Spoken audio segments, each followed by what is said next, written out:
एक बार कौरवों ने, बाल्यकाल की बात है, कौरवों ने गधा को पीले कपड़ा पहना करके, पीले वस्त्र में ढक करके और युधिष्ठिर के मार्ग में छोड़ दिया।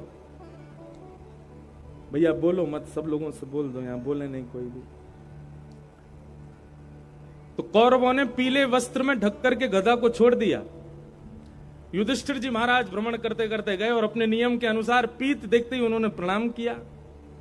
कौरव सब हंसी उड़ाने लगे, देखो देखो गधा को प्रणाम कर रहा है। युधिष्ठिर जी महाराज बोले, गधा नहीं है, मेरे लिए श्याम सुंदर है ये। कौरव बोले, हमने ही तो गधा को पीले कपड़ा पहना के खड़ा किया है, तुम कैसे कह सकते हो कि श्याम सुंदर है? बोले, मेरा विश्वास कहता है कि श्याम सुंदर है, और नहीं तो तुम देख लो।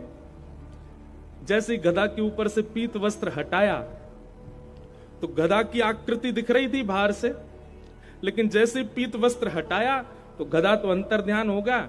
एक जैसे घुटमुन बालक खड़ा होता है ना, घुटमुन चलता है, ऐसे ठाकुर जी वहां पर खड़े हुए, ठाकुर जी प्रकट हो गए। कहने की बात है,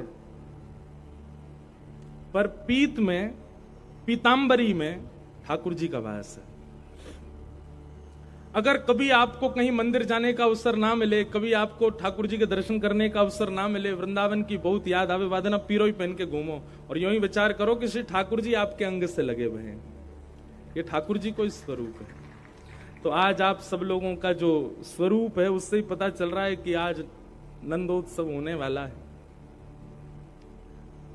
मैं कथाओं में कहा करता हूं कि हमारी बाह्य आवरण से हमारी स्थिति पता चल जाए, इसको भक्त लक्षण कहते हैं।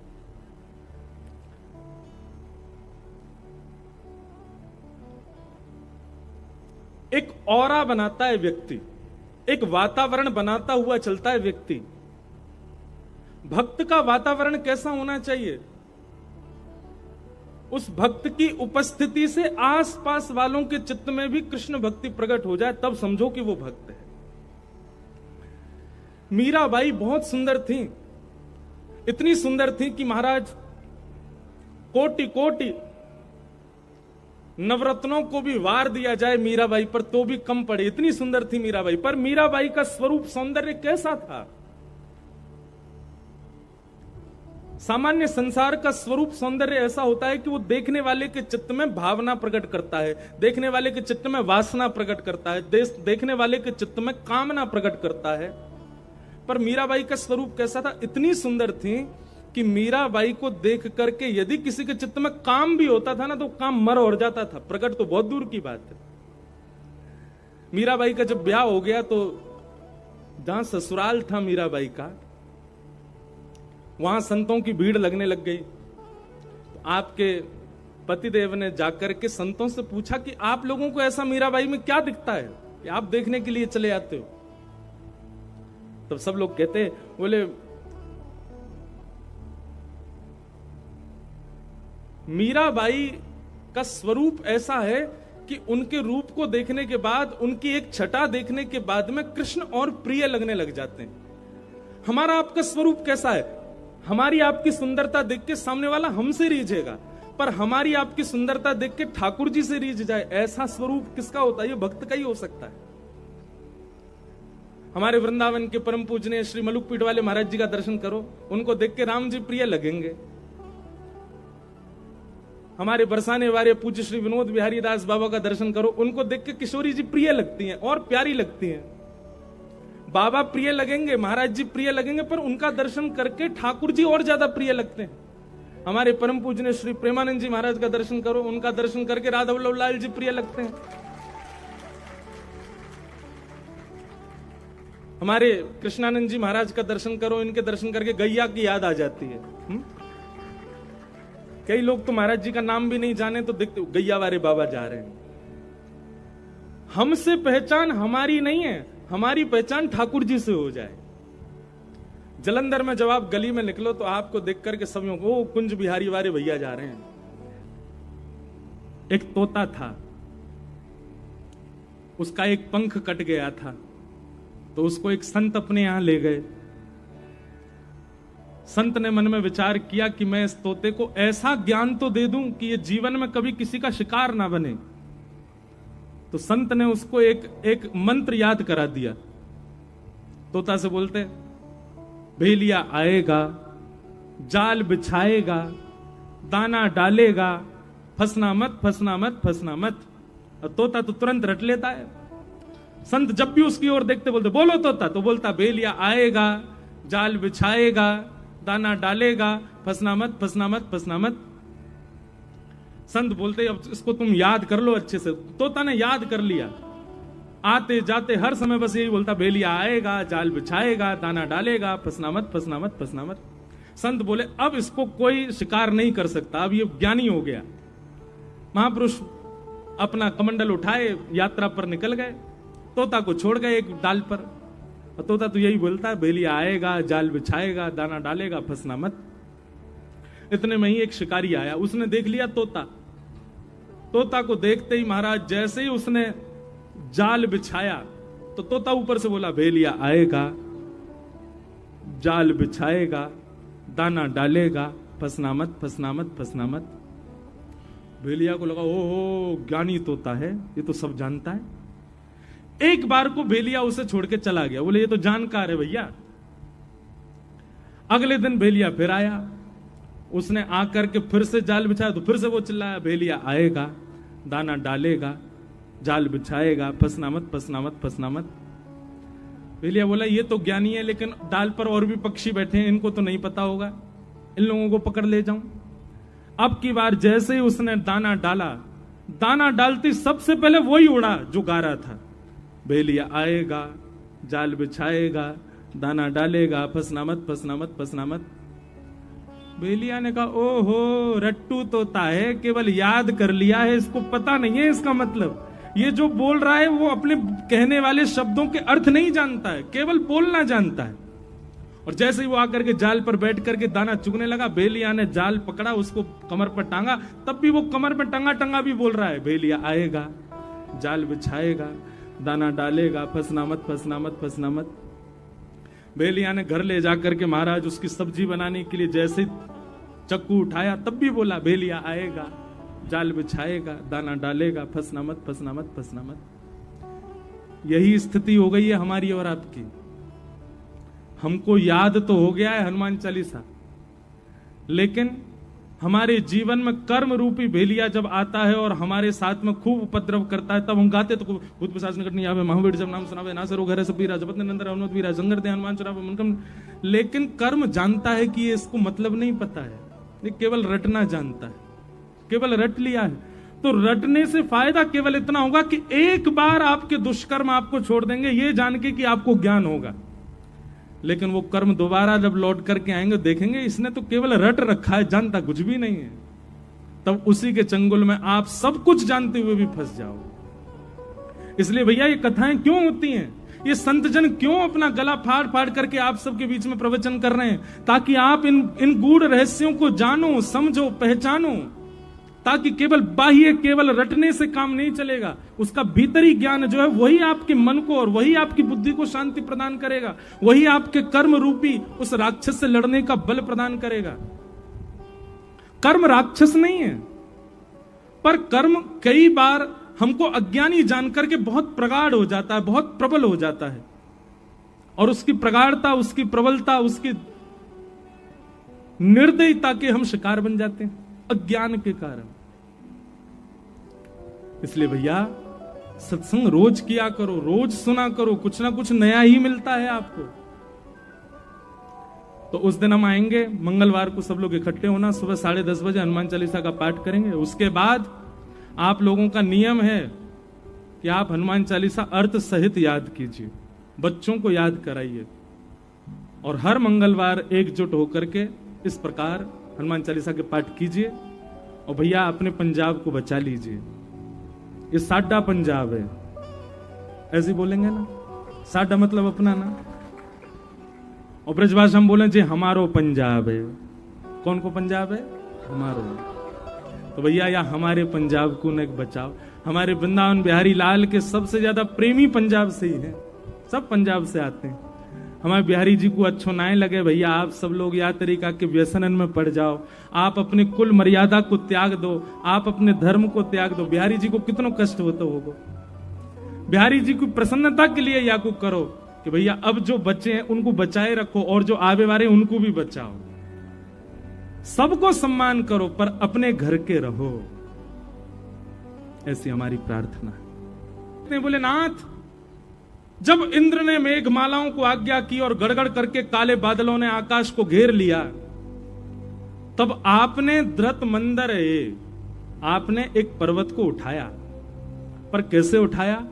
बोले श्रीमुख चंद्र चकोर जय जय देव। हमारे पीछे श्रीनाथ जी दिख रहे हैं आपको? ये गिरधरधारी स्वरूप है ठाकुर जी का। नेत्र कहां है ठाकुर जी के? नीचे ऐसे खड़े हैं ठाकुर जी। तो ऐसे क्यों खड़े हैं? तो जयदेव महाप्रभु कहते हैं, बोले भगवान एक शिला के ऊपर खड़े हैं, हाथ में गिरिराज जी धारण कर रखे हैं, लाखों ब्रजवासी चारों ओर गिरिराज जी के नीचे ओट लेकर के खड़े हैं, लेकिन ठाकुर जी के ठीक सामने हमारी किशोरी जी खड़ी हैं, हमारी बरसाने वाली खड़ी हैं। ठाकुर जी ने जैसे गिरिराज जी धारण किए, सामने किशोरी जी को निहार रहे हैं, इसलिए ठाकुर जी के नेत्र नीचे हैं, किशोरी जी को देख रहे हैं।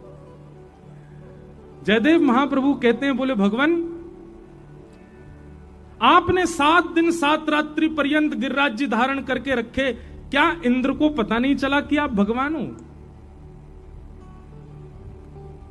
21 किलोमीटर लंबा चौड़ा पर्वत कोई बालक उठा ले और देवता उसके बाद भी ये विचार नहीं कर पा रहे कि ये भगवान नहीं है। ऐसा हो नहीं सकता ठाकुर जी। इतने विशाल पर्वत को आपने वाम हंस की कन्नी उंगली के नख पर धारण कर लिया, देवताओं में तो अफरा तफरी मच गई थी। जयदेव महाप्रभु कह रहे हैं, और सब दौड़े दौड़े इंद्र के पास गए, बोले इंद्र अभी वर्षा बंद कर, देख नहीं रहा है कौन है? साक्षात परमात्मा है, उन्होंने ही नख पर गिरिराज जी धारण किए, कोई सामान्य बालक नहीं कर सकता, अरे कोई राक्षस भी ये नहीं कर सकता, ये साक्षात जगदीश्वर हैं, अभी वर्षा बंद कर दे, नहीं तो तेरा हाल अच्छा नहीं होगा। इंद्र ने तो वर्षा बंद करनी चाहिए। धीमी वर्षा जैसे ही होने लगी, सोई ठाकुर जी ने इंद्र की ओर देखा, बोले देख ना रो है, श्री जी सामने खड़ी है हमारे, और श्री जी के दर्शन करवे को हमको सौभाग्य मिल रहा है, ऐसा सौभाग्य बार बार ना मिले। अरे इंद्र जे श्री जी कभी कहीं को चली जाए, कभी कहीं को चली जाए, हमारे नेत्रन के आगे डटे ही ना है। आज जैसे तैसे तो तेरी या हरकत से श्री जी बिल्कुल सामने खड़ी है गई है। अब तो अपने सबरे भंडार लुटा दे, श्री जी जब तक सामने खड़ी रहे मैं ऐसे ही खड़ा रहूंगा, गिरिराज धारण करके ही रहूंगा। जयदेव महाप्रभु कहते हैं, इंद्र को तो 7 मिनट में ही पता चल गया था कि आप भगवान हो, लेकिन 7 दिन 7 रात्रि वर्षा आपने जानबूझ के करवाई ताकि आप श्री जी को देख सको, ताकि आप किशोरी जी का दर्शन कर सको। श्री मुख चंद्र चकोर जय जय देव है। किशोरी जी को देखने के लिए ठाकुर जी ने गिरिराज जी उठाए। एक भाव। दूसरा भाव, ये वाम अंग जो है ना, ये श्री जी ही हैं, इसलिए ठाकुर जी की आह्लादनी शक्ति कौन है? किशोरी जी हैं। सब पूरा वृंदावन जानता है इस बात को। भगवान ने जितनी भी लीलाएं की, अब आप देखो रास पंचाध्याय की कथा सुनेंगे तो रास पंचाध्याय में भगवान जब अंतर ध्यान हो गए, तो अंतर ध्यान होते ही गोपियां सब रोती रोती कहां गई? किशोरी जी के पास गई, और तब किशोरी जी ने कृपा करके सब गोपियों को क्या प्रदान किया? गोपी गीत। और तब किशोरी जी की कृपा से गोपियों ने गोपी गीत गाया, तब ठाकुर जी पुनः प्रकट हुए और महाराज हुआ। तो महाराज किसने करवाया? श्री जी ने करवाया। गिरिराज लीला किसने करवाई? श्री जी ने करवाई। समस्त जितनी भी भगवान की लीलाएं हुई हैं उसमें गोपनीय रूप से श्री जी ही हैं।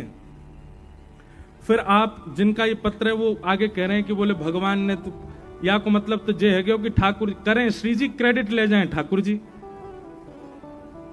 करें, हमारी श्यामाजू और सबरो बल ले जाएं, वाको सबरो श्रेय ले जाएं ठाकुर जी। अब देखो दो बातें, वृंदावन वाले तो सब जाने कि भैया सब करवे वाली श्री जी हैं, लेकिन जिनको अभी वृंदावन में प्रवेश नहीं भयो उनको ऐसा लगा कि ठाकुर जी कर रहे हैं। मतलब बाहर के लोगों को तो ऐसा लगा कि ठाकुर जी ने गिरिराज जी उठाए, ठाकुर जी ने लीला करी, पर जिनको प्रवेश वृंदावन में है चुका है, जिनको प्रवेश रस में है चुका है, जिनको प्रवेश रसकन के बीच में है चुका है, उनको भेद पता चल गया है। ठाकुर जी कछु ना करें, हमारे माई श्यामा जू को राज। बाहर वाले इनको यूं लगे प्रधानमंत्री सब काम कर रहे हैं, प्रधानमंत्री ये कर रहे हैं, प्रधानमंत्री की इच्छा से ये हो रहा है, लेकिन अंदर वालों को सब पता होता है प्रधानमंत्री के नीचे बहुत बड़ी टीम बैठी है जो सारे काम कर रही है। ऐसे ही बाहर वाले इनको ये बात लगे कि भैया ठाकुर जी कर रहे हैं, पर ठाकुर जी कछु ना कर रहे, ये तो केवल माल उड़ामे भोग लगामे। क्रेडिट लेते हैं ठाकुर जी, क्रिया तो सब किशोरी जी करती हैं, सेवा तो सारी श्री जी करें हमारी। एक व्यक्ति ने मुझसे प्रश्न किया कि हमारे वृंदावन में श्री जी का दर्शन क्यों नहीं? बिहारी जी में बिहारी जी बैठे हैं, बगल में गादी रूप में श्री जी बैठी हैं, राधा वल्लभ जी के बगल में भी गादी रूप में श्री जी बैठी हैं, राधा रमन जी में भी बगल में चूड़ामणि रूप में श्री जी बैठी हैं। श्री जी हैं कहां हैं? बोले भैया दर्शन देवे के काजे ठाकुर जी बैठा रहे, तुम बैठे रहो यहां, सबन को भीड़ को तुम संभालो।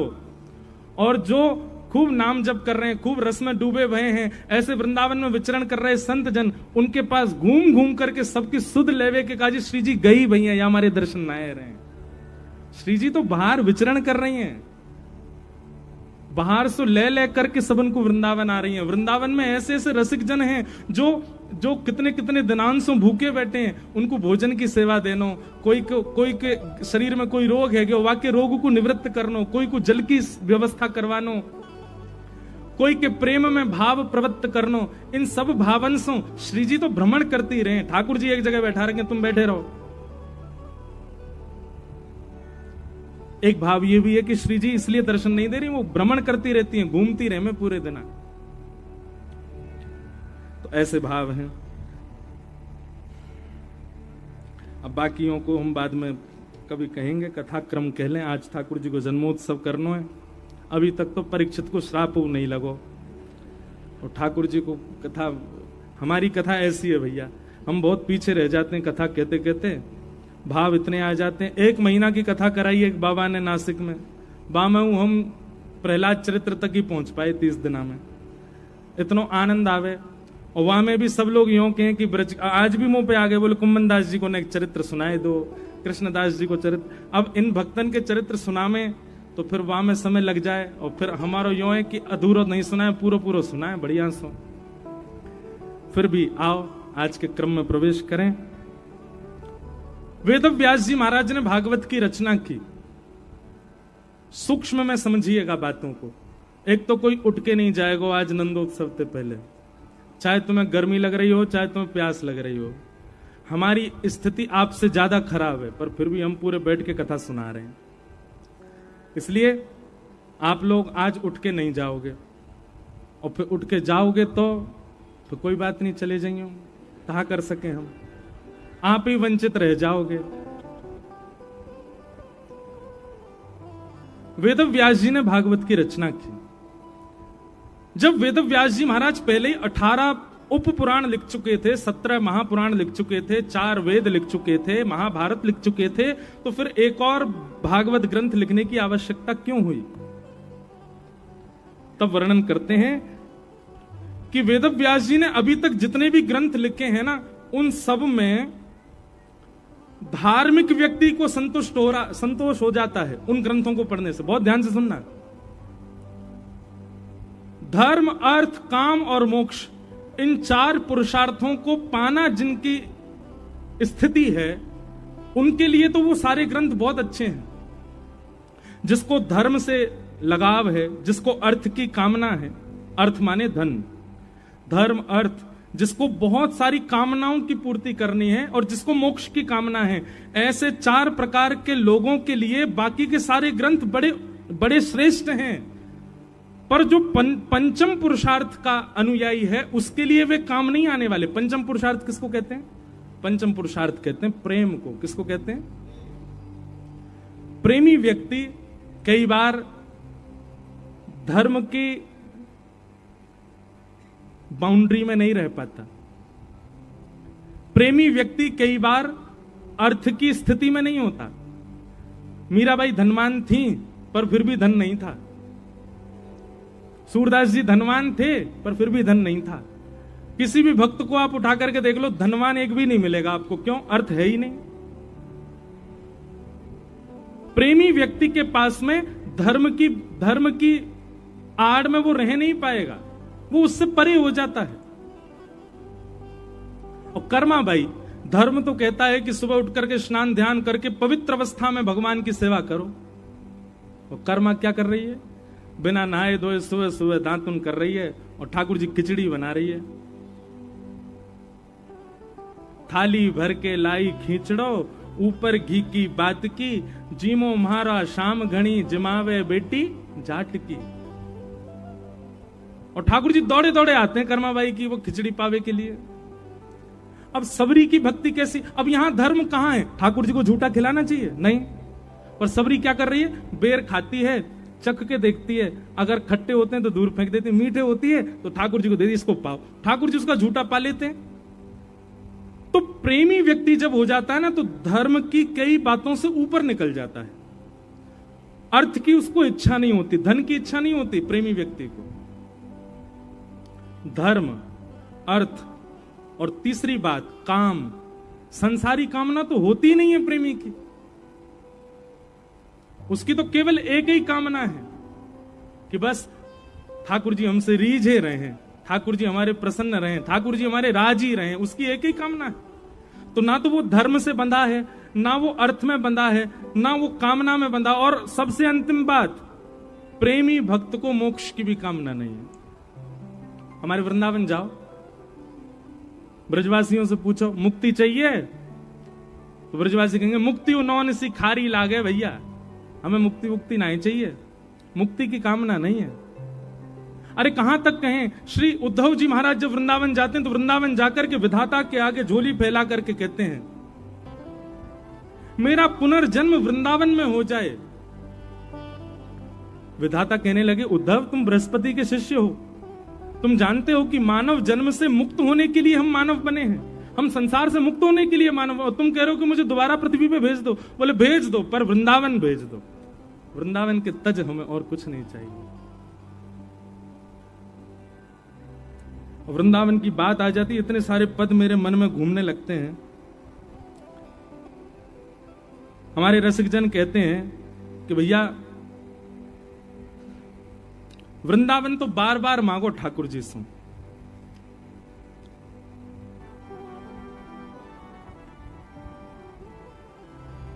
श्री जी से भी यही वरदान मांगो कि हे श्री जी कृपा करो, हमें वृंदावन प्रदान करो। जय हो। अब पद बाद में गाएंगे।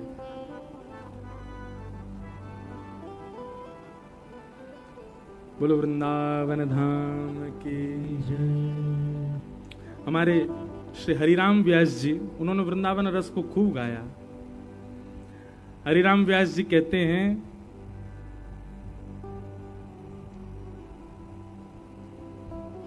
धन धन वृंदावन की चेंटी,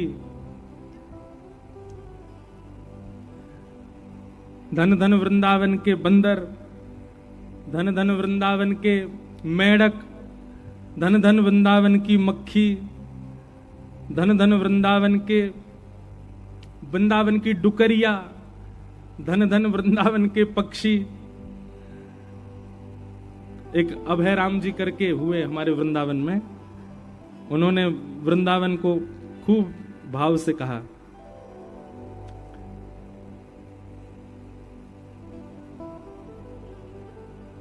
सुंदर भाव है, मिल जाए तो गाऊं अभी।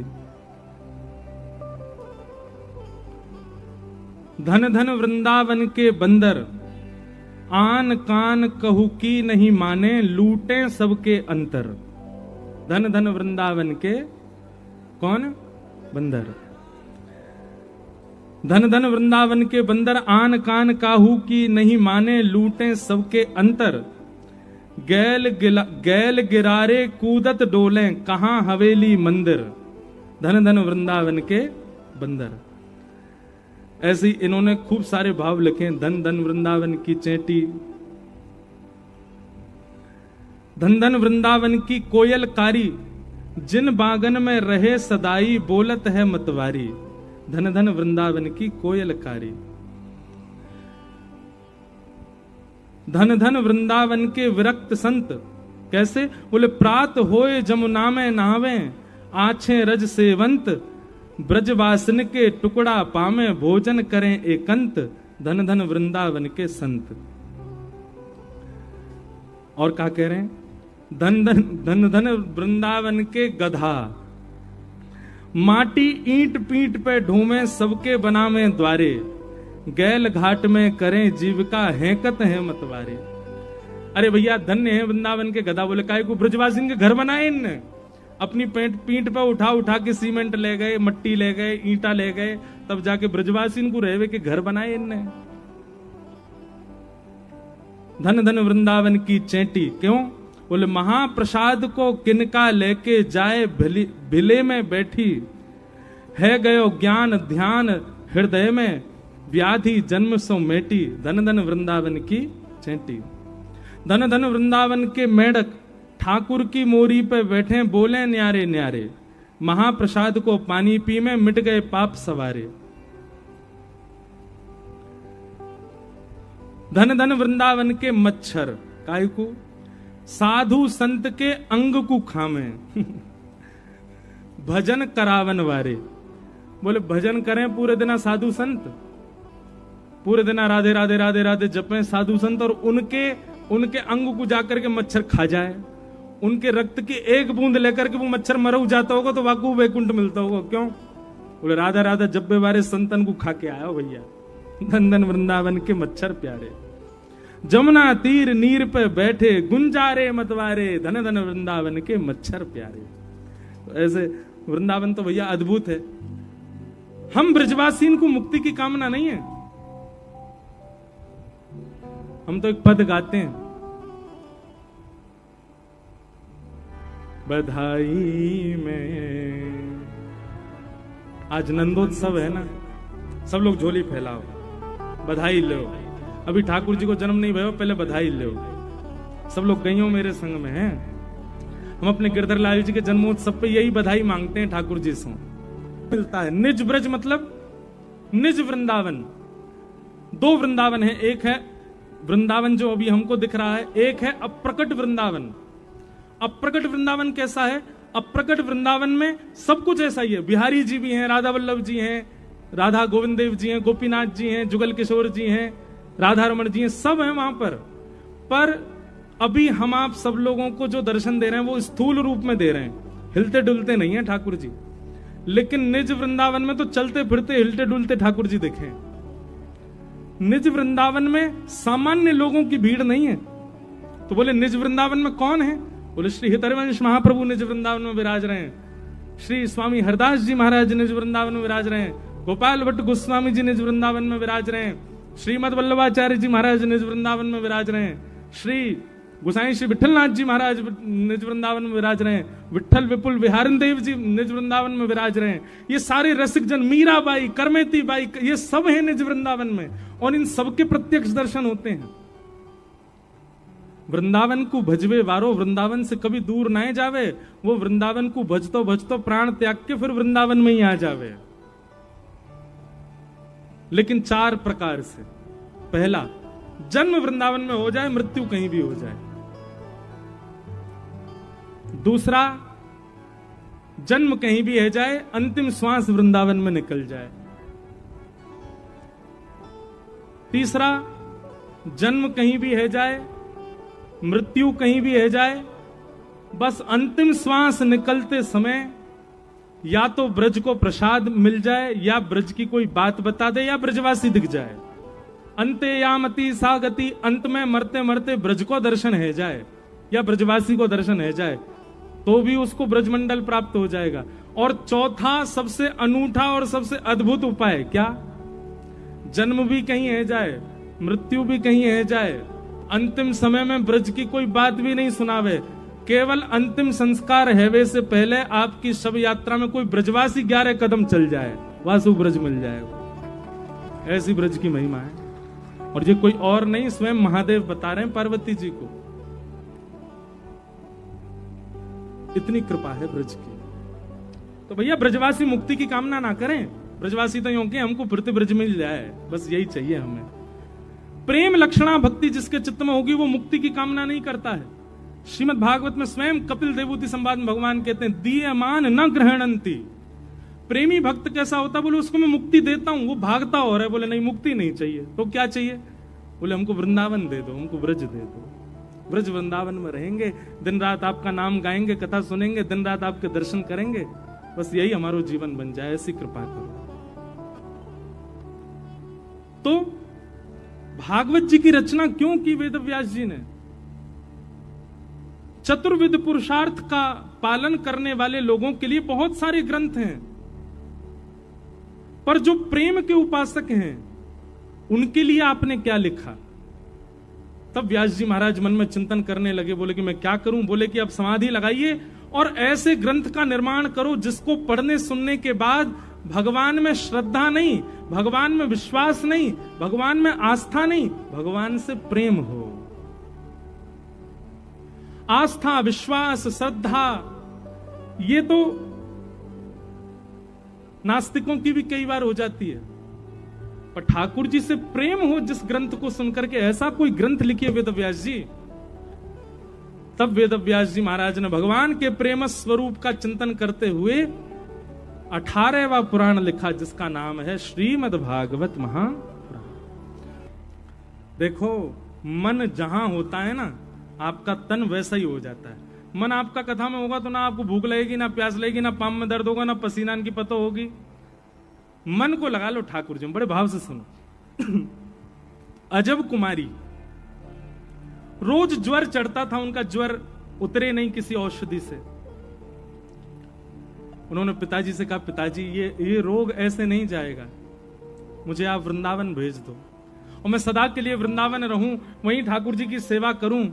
चाकर रह सुबाग लगासू, नित उठ दर्शन पासू, वृंदावन की कुंज गलन में हरि की लीला गासू।